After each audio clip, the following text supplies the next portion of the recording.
சரி, அக்காக்குருவி கூட்டினாலே பயணி சீசன் வந்துடும். பதநீர் சீசன் வந்துட்டாலே பாவு சீசனும் சேர்ந்து வந்துடும். காயல் பட்டத்தை பொறுத்த வரைக்கும் இந்த பதநீரை காய்ச்சி விதவிதமான பாவுகள் செய்வாங்க, விதவிதமான பதார்த்தங்கள் செய்வாங்க. புரிசாக்கரம், ஹல்வா, இப்படி வெரைட்டியாக செய்வாங்க. அதான் பூசணிக்காய் ஊற்றலாம், கத்திரிக்காய் ஊற்றலாம், மாங்காய் தேங்காய் போட்டு ஊற்றலாம், தடிங்காயில் ஊற்றலாம், அண்டிவட்டையில் ஊற்றலாம், ஈச்சம்பழத்தில் ஊற்றலாம். நமக்கு எது தேவையோ அது போட்டு ஊற்றிக்கலாம். எதில் ஊற்றுறமோ அதில் பாவு வந்துடும். ஆமாம். பீட்ரூட் பாவு, பலாப்பழ பாவு, பப்பாளி பாவு எல்லாமே ரொம்ப டேஸ்ட்டாக இருக்கும். இந்த தடவை சீசனில் வந்து பயணி வரத்து கம்மியாக இருக்கிறதுனால கருப்பட்டி மட்டும் கொஞ்சம் லேட் ஆகும். காயல் பட்டத்தை பொறுத்த வரைக்கும் எதுக்கெல்லாம் கருப்பட்டி யூஸ் பண்ணுறோமோ அதுக்கெல்லாம் இந்த வட்டு புட்டை தான் யூஸ் பண்ணுவாங்க. டேஸ்ட்டில் எந்த வித்தியாசமும் இருக்காது, ரொம்ப மணமாகவும் சுவையாகவும் இருக்கும்.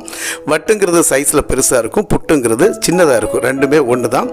இதெல்லாம் உங்களுக்கு வேணும் அப்படின்னா காயல் கிச்சனுக்கு ஆர்டர் பண்ணுங்கள், கொரியர் சர்வீஸ் பண்ணி தரோம். தேங்க்யூ ஃபார் வாட்சிங்.